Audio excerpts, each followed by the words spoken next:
नमस्कार।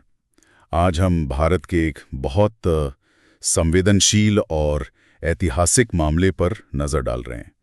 राम जन्मभूमि बाबरी मस्जिद विवाद। हमारे पास जो जानकारी है उसके आधार पर हम इसकी थोड़ी गहराई में उतरेंगे। जी बिल्कुल। मकसद साफ है, दशकों पुराने इस मामले के जरूरी मोड़, इसका इतिहास और सबसे अहम वो जो 2019 का सुप्रीम कोर्ट का फैसला आया, उसे समझना। हाँ, क्योंकि ये आज़ाद भारत के सबसे लंबे और शायद सबसे पेचीदा कानूनी और सामाजिक मामलों में से एक रहा है। तो कहानी शुरू होती है अयोध्या से। हिंदू मान्यता है कि ये भगवान राम की जन्मभूमि है। जी। और कहा जाता है कि 1528 में मुगल बादशाह बाबर के जनरल मीर बाकी उन्होंने बाबरी मस्जिद बनवाई। हाँ, लेकिन इसके साथ ही ये दावा भी हमेशा से रहा कि वहाँ पहले से मौजूद राम मंदिर को तोड़कर ये मस्जिद बनाई गई थी। अच्छा। और यहीं से मतलब वो सदियों पुराने विवाद की जड़ें शुरू होती हैं। एक तरफ हिंदू पक्ष का दावा कि वो मूल राम जन्मस्थान था, और दूसरी तरफ मुस्लिम पक्ष का कहना था कि वो पीढ़ियों से एक मस्जिद रही है, वहां इबादत होती आई है। बिल्कुल। कानूनी लगाई तो काफी बाद में शुरू हुई ना, शायद 1885 में पहली बार मामला अदालत गया। हाँ, 1885 में महंत रघुबीर दास थे। उन्होंने मस्जिद के बाहर एक राम चबूतरा बनावा था, उस पे एक छतरी मतलब एक छोटा मंदिर जैसा बनाने की इजाजत मांगी थी। अच्छा। लेकिन कोर्ट ने वो अर्जी खारिज कर दी थी। कहा था कि शांति व्यवस्था बनाए रखने के लिए अभी कुछ नया ना किया जाए। लेकिन असली मतलब बड़ा मोड़ तो आजादी के बाद आया, 1949 में। सही कहा आपने। दिसंबर 1949 में मस्जिद के अंदरूनी हिस्से में भगवान राम की मूर्तियां पाई गईं। ये कैसे हुआ, इस पर तो काफी विवाद है। हाँ, इस पर अलग अलग बातें कही जाती हैं, लेकिन नतीजा ये हुआ कि सरकार ने परिसर में ताला लगा दिया और उसे एक विवादित स्थल मतलब डिस्प्यूटेड प्रॉपर्टी घोषित कर दिया। और मामला फिर अदालत पहुंच गया। जी। फिर तो कई दशक बीत गए। 1986 में फिर एक बड़ा मोड़ आया, जब ताले खोलने का आदेश हुआ। हाँ, 1986 में फैजाबाद की जिला अदालत ने हिंदुओं को पूजा करने के लिए ताले खोलने का आदेश दिया। और उसके बाद माहौल काफी गर्मा गया। और फिर आया 6 दिसंबर 1992। वो एक बहुत ही दुर्भाग्यपूर्ण दिन था, जब कार सेवकों की एक बड़ी भीड़ ने बाबरी मस्जिद का ढांचा गिरा दिया। हाँ, जिसके बाद देश भर में बहुत बुरे दंगे हुए। जी, हमारी जानकारी के हिसाब से उन दंगों में 2000 से ज्यादा लोगों की जान गई थी। बहुत ही गंभीर और दुखद मोड़ था ये पूरे मामले में। इसके बाद तो मामला और लंबा खिंच गया, सुप्रीम कोर्ट तक पहुंचा। बीच में 2010 में इलाहाबाद हाईकोर्ट का भी एक फैसला आया था। हाँ, वो भी काफी चर्चित रहा।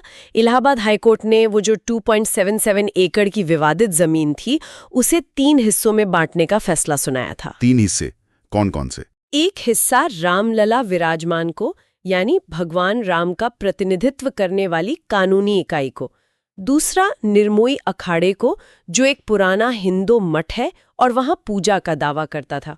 और तीसरा हिस्सा सुन्नी वक्फ बोर्ड को, जो मुस्लिम पक्ष का प्रतिनिधित्व कर रहा था।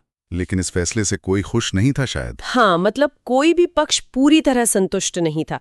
सबने सुप्रीम कोर्ट में अपील की और फिर 2011 में सुप्रीम कोर्ट ने इस बंटवारे वाले फैसले पर रोक लगा दी और कहा कि अंतिम सुनवाई वो खुद करेंगे। और फिर कई साल की सुनवाई के बाद आखिरकार 9 नवंबर 2019 को सुप्रीम कोर्ट का वो ऐतिहासिक फैसला आया। 5 जजों की बेंच थी और फैसला सर्वसम्मति से था। जी हाँ, ये बहुत बड़ा फैसला था। चीफ जस्टिस रंजन गोगोई की अध्यक्षता वाली बेंच थी। उस फैसले की मुख्य बातें क्या थी, थोड़ा समझाएंगी? हाँ, देखिए, सबसे अहम बात तो ये थी कि पूरी 2.77 एकड़ जमीन रामलला विराजमान को दे दी गई, यानी मंदिर बनाने के लिए। जी। कोर्ट ने इसके लिए भारतीय पुरातत्व सर्वेक्षण ASI की खुदाई के नतीजों का हवाला दिया। हाँ, ASI की रिपोर्ट। जी, जिसके मुताबिक मस्जिद के नीचे एक पुराना गैर इस्लामिक ढांचा मौजूद था। हालांकि ये भी बता दूं कि ASI की रिपोर्ट और उसके निष्कर्षों पर भी काफी बहस हुई थी, पर कोर्ट ने इसे एक महत्वपूर्ण सबूत माना। अच्छा, और क्या कहा कोर्ट ने? कोर्ट ने ये भी माना कि 1949 में मूर्तियां रखने से पहले और उसके बाद भी मुस्लिम पक्ष ये साबित नहीं कर पाया कि वहां लगातार और बिना किसी रोक टोक के नमाज होती रही थी। तो मुस्लिम पक्ष को क्या मिला? सुन्नी वक्फ बोर्ड को अयोध्या में ही किसी प्रमुख स्थान पर मस्जिद बनाने के लिए 5 एकड़ वैकल्पिक जमीन देने का आदेश दिया गया। और निर्मोही अखाड़ा, उनका दावा तो पुराना था। हाँ, उनका जमीन पर मालिकाना हक का दावा कोर्ट ने खारिज कर दिया, लेकिन ये कहा कि केंद्र सरकार जो मंदिर बनाने के लिए ट्रस्ट बनाएगी उसमें निर्मोही अखाड़े को किसी न किसी रूप में प्रतिनिधित्व दिया जाना चाहिए। नजीर शामिल थे। जी हाँ। कानूनी नजरिए से देखें तो इस फैसले की क्या अहमियत है? देखिए, सबसे बड़ी बात तो ये है कि इसने भारत के सबसे पुराने और सबसे उलझे हुए सिविल केसों में से एक का निपटारा कर दिया। हाँ, ये तो है। दूसरा, इसने ये भी दिखाया कि ऐसे जटिल धार्मिक और ऐतिहासिक मामलों में पुरातात्विक सबूत मतलब आर्कियोलॉजिकल एविडेंस कितने महत्वपूर्ण हो सकते हैं। कोर्ट ने एएसआई रिपोर्ट पर काफी भरोसा किया। और ये जो संतुलन बनाने की कोशिश की गई, जमीन मंदिर के लिए और मस्जिद के लिए अलग जमीन, हाँ, ये भी एक दिलचस्प पहलू है। कोर्ट ने सिर्फ कानूनी अधिकार नहीं देखा, बल्कि एक तरह से मतलब सामाजिक सद्भाव या एक तरह का संतुलन साधने की कोशिश भी की। इसे आप एक तरह का हीलिंग टच देने का प्रयास कह सकते हैं। हालांकि इस पर भी अलग अलग राय है। सामाजिक और राजनीतिक तौर पर क्या असर हुआ इसका? हमारी सामग्री के अनुसार हिंदू समुदाय के एक बड़े वर्ग ने इसका जोरदार स्वागत किया। इसे अपनी आस्था और लंबे संघर्ष की जीत के तौर पर देखा गया। और मुस्लिम समुदाय? उनमें स्वाभाविक तौर पर निराशा थी, फैसले के कुछ पहलुओं से असहमति भी थी, लेकिन कुल मिलाकर देश में शांति बनी रही और फैसले को स्वीकार किया गया। ये एक अहम बात थी। आलोचना भी हुई फैसले की। हाँ, कुछ आलोचकों का मानना है कि कोर्ट ने शायद सबूतों के ऊपर आस्था को ज्यादा तरजीह दे दी।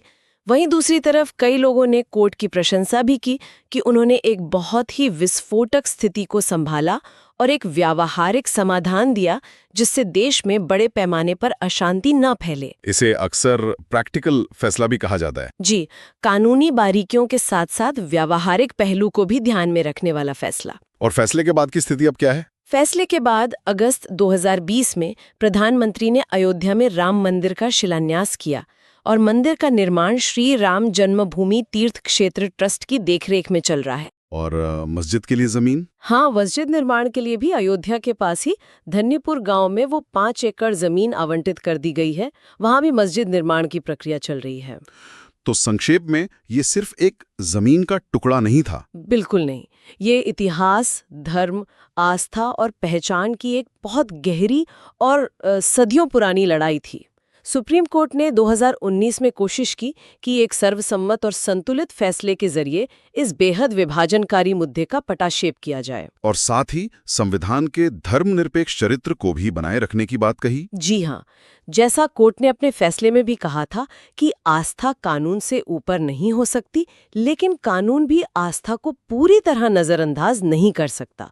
एक संतुलन साधना जरूरी है। ये वाकई हमें एक अहम सवाल पर लाकर छोड़ता है कि कोई भी समाज इतिहास के इतने जटिल दावों, लोगों की गहरी धार्मिक आस्थाओं और कानून के शासन के बीच आखिर संतुलन कैसे बनाता है, कैसे ऐसे मुश्किल विवादों का हल निकालता है। ये एक बड़ा सवाल है और शायद हमेशा प्रासंगिक रहेगा।